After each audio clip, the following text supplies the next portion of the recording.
If you're facing an error stating that this version of Vanguard requires Secure Boot to be enabled in order to play Valorant, you're in the right place. In this video, I'll show you a few simple things you can do to fix this error. First, right-click on the Valorant icon and select Open File Location. From there, right-click on the .exe file and go into Properties. Head over to the Compatibility tab, then click on Change Settings for all users.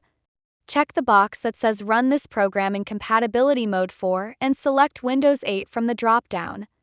Also, check the box that says Run this program as an administrator, then click Apply and OK. Next, open up the Settings app. From there, select Windows Security, then click on Virus and Threat Protection. Under Virus and Threat Protection Settings, click on Manage Settings. If any of these are disabled, make sure to turn them back on. Having this protection enabled helps defend against malware or ransomware, which can sometimes cause the Vanguard error. After that, return to the main settings page and go to Windows Update. Click Check for updates and make sure your system is fully updated. Keeping Windows up to date is essential for smooth performance and compatibility. Finally, restart your PC.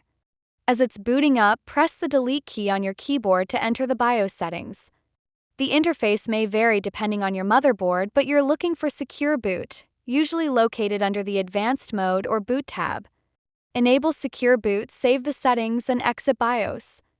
Be careful not to change any other settings while you're in the BIOS to avoid causing any other issues.